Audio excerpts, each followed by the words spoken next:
Hello friends, स्वागत है आप लोग का। इकोनॉमी में हम बहुत कुछ डिस्कस कर चुके हैं। एक बारी मैं बता दे रहा हूँ कि क्या क्या हम डिस्कस कर चुके हैं। सबसे पहले एक मेजर टॉपिक था जिसमें बहुत सारे बेसिक्स वगैरह के बारे में डिस्कस करना था। और एक चीज़ बता दूँ कि उससे पहले एक बहुत सारे डेटा वगैरह दिया था। डेटा हम लोग डिस्कस नहीं कर किए हैं अभी, क्योंकि डेटा हम डिस्कस तब करेंगे जब हम इकोनॉमी सर्वे बजट डिस्कस करेंगे, तब उसमें डेटा, क्योंकि ये डेटा किसी काम का नहीं है। क्लियर। तो और उसके बाद सेकेंड चैप्टर में हमने एग्रीकल्चर, फिर नेशनल इनकम। अब हम डिस्कस कर रहे हैं प्लानिंग। तो इकोनॉमिक प्लानिंग जो कि 6 चैप्टर है आपके 2020 वाले, जो 2019 वाला जो एडिशन है ना, 2019 वाला 9th एडिशन लुसेंट का, उससे 6 चैप्टर है। क्लियर। तो आप एक चीज़ समझ लीजिए, जो इसके बाद भी एडिशन आया ना, तो मैं सब कुछ को मिक्स करके डाल रहा हूँ। ऐसा नहीं आपको लगेगा ओ पुराना है, क्योंकि 2020 वाला भी अभी आ गया है, तो कुछ ज़्यादा चेंजेज वेंज नहीं होते। इवन 2018-17 भी आपके पास होगा तो आपको पता होगा कुछ ज़्यादा चेंज नहीं होता है। जो चेंज होगा वो मैं एक्स्ट्रा बताता ही हूँ। चलिए, मेरे बारे में कुछ देख सकते हैं। मेरा नाम धीरज है। आप मुझे फॉलो कर सकते हैं अनअकैडमी पे। अनअकैडमी जो हमारे अपने चैनल के नाम से है, जोन NCERT-5571। आप सोशल मीडिया पे फॉलो कर सकते हैं। व्हाट्सएप ग्रुप को ज्वाइन करना चाहते हैं तो इस नंबर पे मैसेज करें। टेलीग्राम के लिए भी इस नंबर पे मैसेज करें। और आप चाहते हैं कि हेल्प करना, कंट्रीब्यूट कर सकते हैं गूगल पे, पेटीएम, यूपीआई, सेम नंबर पे। क्लियर। तो ये सब डिस्कस कर चुके हैं, अब सीधे चलते हैं। नोट्स में डाल चुका हूँ। क्लियर। डाल चुका हूँ आपके ग्रुप पे। क्लियर।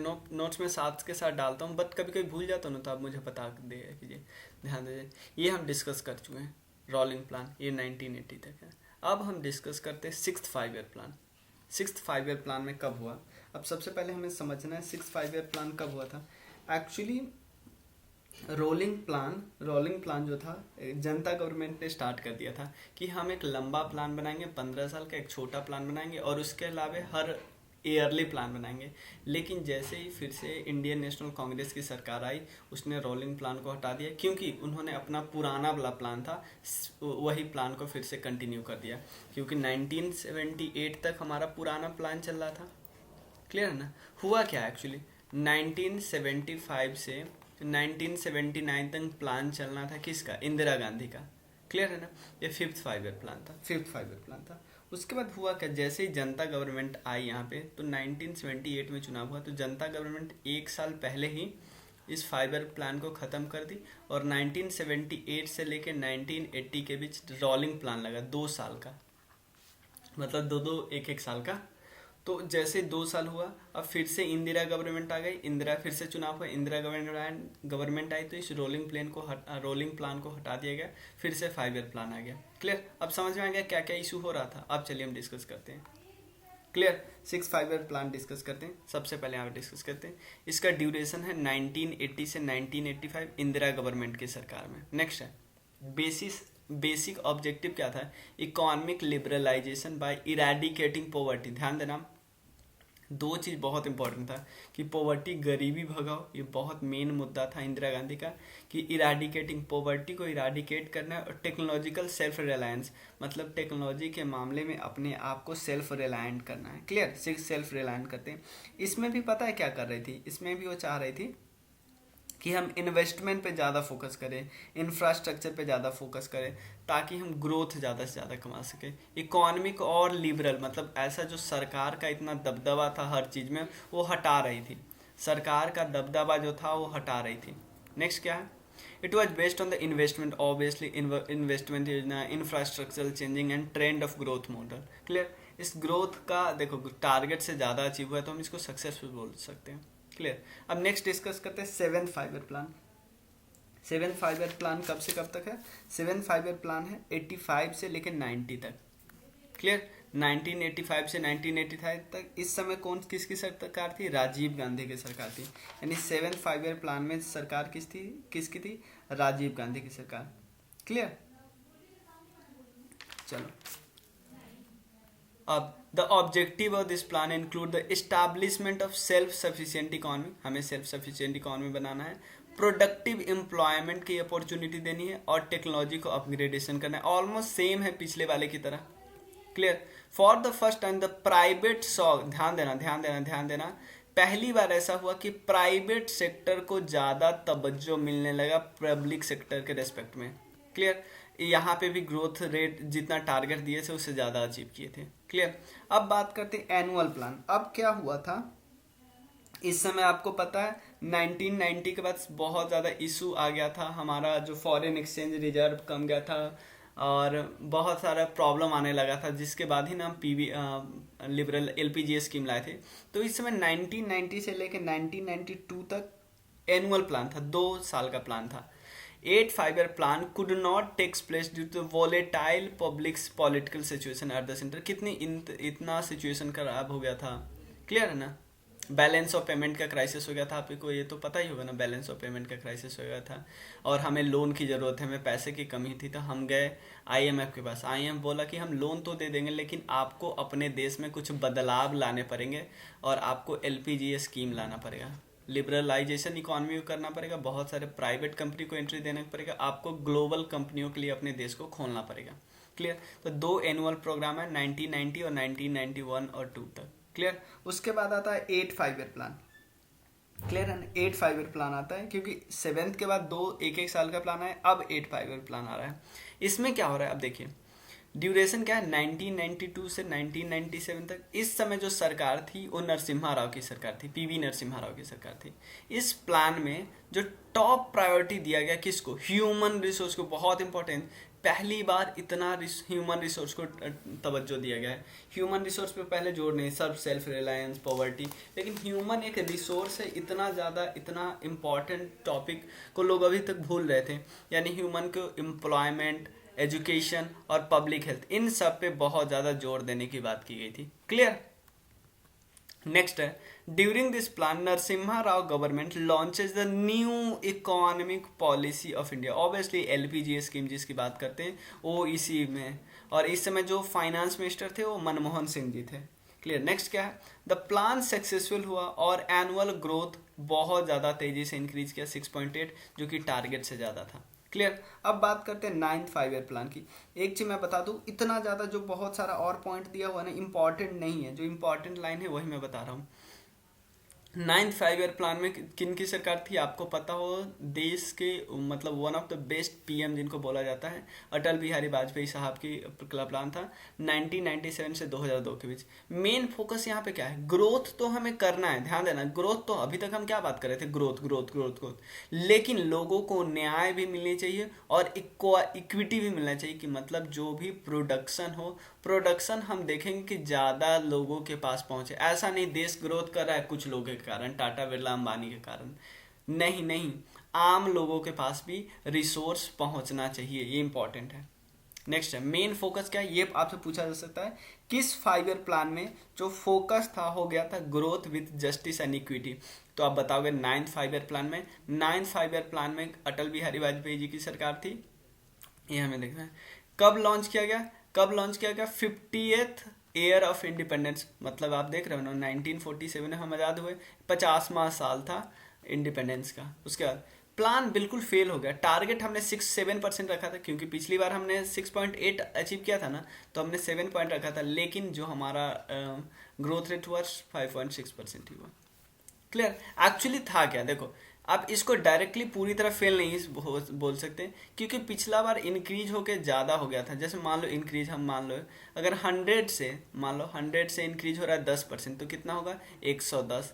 अगर अगर अगर अगर अगली बार 9% भी इंक्रीज होता है, मान लो अगली बार 9% भी इंक्रीज होता है, तो ओवरऑल कितना हो जाएगा, 110 का कितना हो जाएगा 9, मतलब ऑलमोस्ट 120 के आसपास हो जाएगा। तो 9% इंक्रीज, ध्यान है यहाँ पे क्या हो गया, बेस इंक्रीज हो गया। ये ज़्यादा समझना है, मत समझ लो फेल हो गया, थोड़ा बहुत अचीव नहीं कर पाए इतना चले, क्योंकि डिटेल में हो जाता फिर। अब बात करते हैं 10th 5 ईयर प्लान की। ये कब से कब तक है, 2002 से 2007 तक, under the leadership of Atal Bihari Vajpayee and Manmohan Singh. 2004 में मनमोहन सिंह जी आ गए थे, 2004 से लेकर 2014 तक। क्लियर, तो किसके लीडरशिप, अटल बिहारी वाजपेयी और मनमोहन सिंह। प्लान का मेन एम क्या था कि पर कैपिटा इनकम को इंक्रीज करना है इंडिया में, पर कैपिटा इनकम को इंक्रीज करना है अगले 10 साल में। नेक्स्ट क्या है, एम क्या है इसके, पॉवर्टी रेशियो को खत्म, पॉवर्टी जो रेशियो है पॉवर्टी को, उसका रेशियो को डिक्रीज करना है 15% तक, 15% तक, अभी ज़्यादा है उसको डिक्रीज करके 15% पे आपको ले आना है। नेक्स्ट, इसका ग्रोथ टारगेट था 8% बट इसने अचीव किया बस कम। क्लियर। अब बात करते हैं 11th 5 ईयर प्लान की। देखो मेन याद आपको क्या क्या क्या रखना है, जैसे पिछले में हमने 9th 5 ईयर प्लान में याद किया ना, growth with social justice and equity, ऐसे ऐसे टर्म जो इसमें आएगा ना वो बहुत इंपॉर्टेंट हो जाता है। 2007 से लेके 12 तक अभी मनमोहन सिंह जी की सरकार है और इसको प्रिपेयर किया था सी रंगराजन जी के द्वारा, सी रंगराजन जी के द्वारा प्रिपेयर किया गया था। मेन थीम क्या था, रैपिड एंड मोर इंक्लूसिव, बहुत इंपॉर्टेंट, मोर इंक्लूसिव। क्लियर, मतलब ग्रोथ तो हो लेकिन ज़्यादा लोग इंक्लूडेड हो। क्लियर है ना, ऐसा नहीं कि कुछ लोगों के कारण इंडिया में ग्रोथ हो जा रहा है, नहीं। चलो, और टारगेट कितना था, अचीव कितना किया। अब बात है 12th 5 year plan. 12th 5 year plan भी मनमोहन सिंह जी के समय में आया था, बाद में फिर पीएम मोदी आ गए थे। ग्रोथ इसका देखो, इसका मेन थीम क्या था, faster more inclusive and sustainable growth. पिछले में क्या था, इंक्लूसिव ग्रोथ था पिछले में, लेकिन यहाँ पे rapid and more inclusive growth था। अब यहाँ पे कितना हो गया, हम ऐसे ग्रोथ करेंगे कि हमारे फ्यूचर जनरेशन, अभी तक कोई फ्यूचर जनरेशन के बारे में सोच नहीं रहा था, पहली बार फ्यूचर जनरेशन के बारे में सोचा गया है।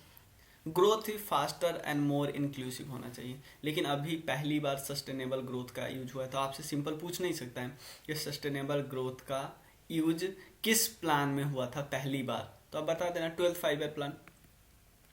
उसके बाद इसका ग्रोथ रेट का टारगेट था 8%। क्लियर। अब क्या है, इसके बाद आपको पता है उसके बाद नीति आयोग आ गई थी, तो नीति आयोग को हम अभी डिस्कस नहीं करें। 2015 में 1 जनवरी को 2015 में नीति आयोग आ गई थी और उसके बाद प्लानिंग कमीशन को हटा दिया गया था बॉडी को। तो प्लानिंग कमीशन हटी तो यानी 5 ईयर प्लान भी तो हट गया, तो प्लान भी हट गया 5 ईयर प्लान। तो नीति आयोग के बारे में बहुत डिटेल में हम बाद में डिस्कस करेंगे, अभी इसमें डिस्कस करना भी नहीं है इस टॉपिक में आपको। क्लियर, क्योंकि हमें इसमें प्लानिंग डिस्कस करनी है सिर्फ। क्लियर। अब डिस्कस करते हैं हम, 2 टॉपिक और बचा है, टाइप्स ऑफ प्लानिंग और उसके बाद मॉडल्स ऑफ इकोनॉमिक डेवलपमेंट। ध्यान देना, types of planning and models of economic development. और उसके बाद यहाँ पे एक टॉपिक दिया है, social infrastructure employment and human development. ध्यान देना, इसमें बहुत सारे डेटा दिया है और जहाँ पे डेटा आएगा हमें रियली इंपॉर्टेंट नहीं है। तो जो भी देखो, इसमें जो एम्प्लॉयमेंट वाला डेटा है वो तो हम नेक्स्ट चैप्टर जो एम्प्लॉयमेंट है उसी में करवा लेंगे। सोशल इंफ्रास्ट्रक्चर का डेटा जो उसका मेन चैप्टर आएगा उसमें डिस्कस कर लेंगे थोड़ा बहुत डेटा। ह्यूमन डेवलपमेंट का डेटा जो चैप्टर आएगा ह्यूमन डेवलपमेंट उसमें डिस्कस कर लेंगे। तो डेटा आपको, मैं इसमें इकोनॉमी में बहुत आपको 20-30% डेटा आपको दिख रहा है वो नहीं करना है, उसके जगह पे हमें स्कीम करना है। तो मैं कुछ को यहाँ से हटा रहा हूँ, कुछ चीज़ को यहाँ पे ऐड कर रहा हूँ, ठीक है ना, इसलिए मुझे पीपीटी में बनाना पड़ रहा है। देखो प्लानिंग का, सबसे पहले प्लानिंग का क्या है, 3 टाइप की प्लानिंग है। क्लियर है ना, 3 टाइप की प्लानिंग है। कौन कौन है, इम्पेरेटिव, इंडिकेटिव, मतलब 5 टाइप के हैं, perspective, rolling and core plan.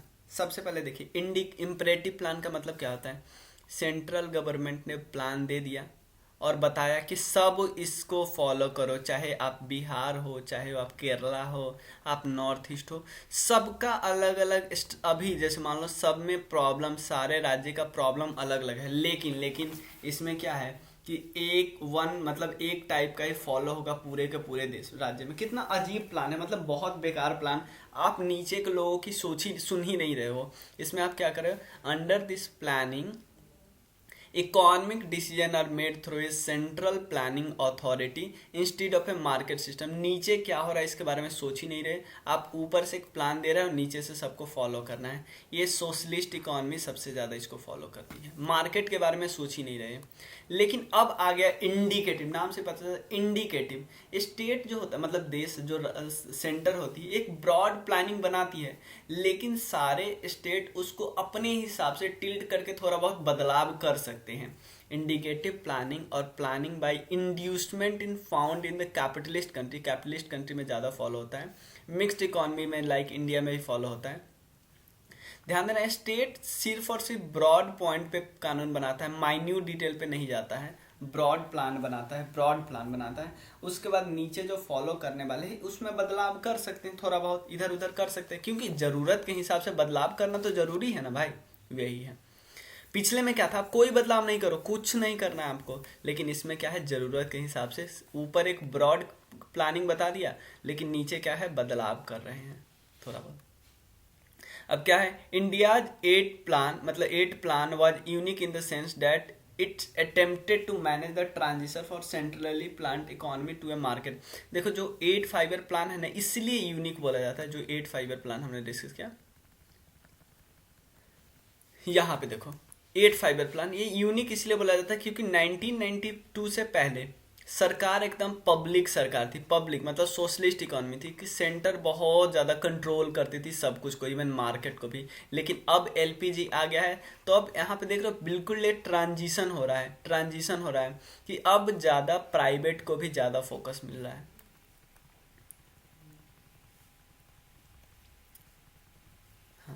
अब नेक्स्ट है पर्सपेक्टिव प्लान।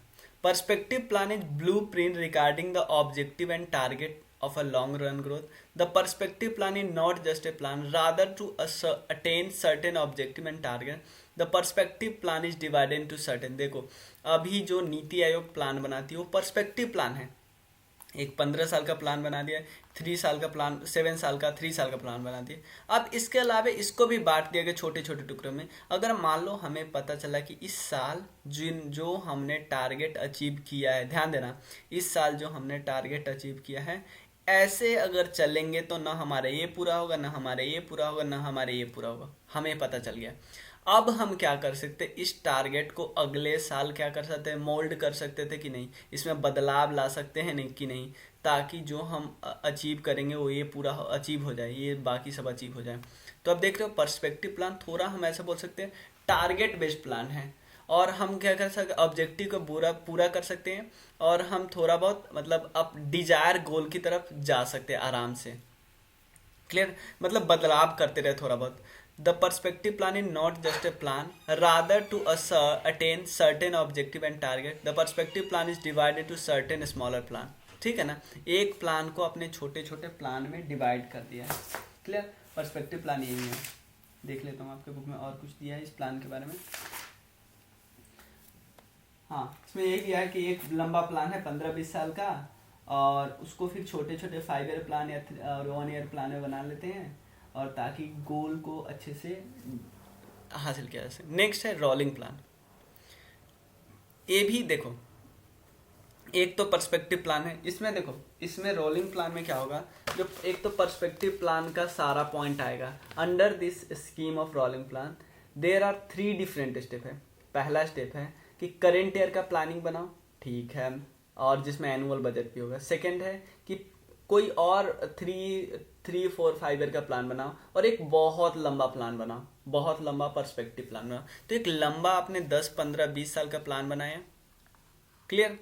अब एक पर्सपेक्टिव प्लान है पिछला वाला, क्योंकि आपने क्या लिखा पर्सपेक्टिव प्लान में आप क्या ध्यान देते हो, गोल पे ध्यान देते हो। आप ऐसा नहीं कि ऊपर प्लान बना दिया, हम फाइनल रिजल्ट चेक ही नहीं करें बार बार, फाइनल रिजल्ट सीधा 5 साल बाद चेक करें, इसमें नहीं ऐसा है। तो यानी हम बोल सकते हैं पर्सपेक्टिव प्लान और रोलिंग प्लान दोनों को मिला दिया जाए तब बहुत अच्छी बात होगी।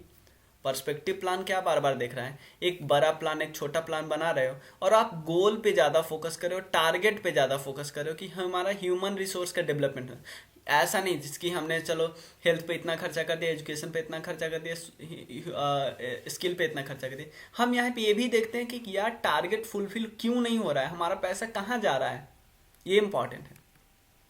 तो रोलिंग प्लान सबसे पहले क्या करता है, एक करेंट ईयर का प्लान बनाता है, फिर 3 ईयर का प्लान बनाता है, और फिर एक लंबा प्लान बनाता है, और बार बार चेक्स करते रहते हैं, यानी दोनों जो है दोनों मिलके सही है। क्लियर है। तो यानी पर्सपेक्टिव प्लान को हम बोल सकते हैं टारगेट पे फोकस करता है, टारगेट गोल, और टारगेट गोल फिक्स कैसे होगा, जब आप प्लान को छोटे छोटे टुकड़ों में तोड़ दो बस, ठीक है। अब एक और है कोर प्लान। कोर प्लान क्या है, planning commission ask the state to submit their proposed revenue estimate. On the basis of this estimate planning commission determine the expenditure heads of the state annual plan, help keeping the plan target to realistic limit and prevent diversion of fund from the priority item to non plan. मान लो example लेते हैं, सरकार ने पैसा दे दिया किसी ऐसे प्रोजेक्ट में, मान लो रिवर पे पुल बनाना है, लेकिन हम अभी 5 साल के लिए प्लान है कि 5 साल हर साल तुम्हें 10-10 करोड़ देंगे। अब पता चला कि पहले साल हमने पैसा दे दिया, अब सेंटर इससे पूछ रही है जहाँ पे पुल है उससे पूछ रही है कि यार तुम जो बना रहे हो सही बना रहे हो ना। तो यहाँ से एक आदमी बोलता है सर सर प्लीज, पता है क्या हुआ कि जहाँ पे आप पुल बना रहे थे ना, नदी ने अपना रास्ता ही मोड़ लिया, नदी का रास्ता दूसरी तरफ हो गया, काहे वहाँ पे प्लान थी पुल बनाओगे आप। तो सरकार क्या करेगी, उस बजट को कैंसिल कर देगी, जितना है उतना ही रहने दो, उसको छोड़ो। अब उस पैसों को हम किसी और प्रायोरिटी सेक्टर में भेजते हैं जहाँ पे ज़्यादा ज़रूरत है कि नहीं है, बताओ। तो कोर प्लान ये होता है। क्लियर। अब जो मॉडल्स ऑफ इकोनॉमिक डेवलपमेंट है ना, वो नेक्स्ट वीडियो में डिस्कस करेंगे और इसको अच्छे से थोड़ा बताऊंगा ताकि आपको कोई भी क्लियर दिक्कत ना हो। नेहरू महलनोबिस, गांधी मॉडल, एलपीजी और पूरा मॉडल। क्लियर। और 4 है टॉपिक, 10-15 मिनट में हो जाएगा। उसके बाद अनएम्प्लॉयमेंट और बहुत सारे स्कीम जो आपके बुक में दिया है ना, वो सबको एक साथ में लिख ले रहा हूँ। चलिए ठीक है, कोई भी डाउट हो तो आप पूछ लेना, कोई भी प्रॉब्लम हो तो आप इस नंबर से पूछ लेना, और आप क्या करना, शेयर जरूर करना। चलिए मिलते हैं, थैंक यू। और कंट्रीब्यूट कर सकते हो तो करिए।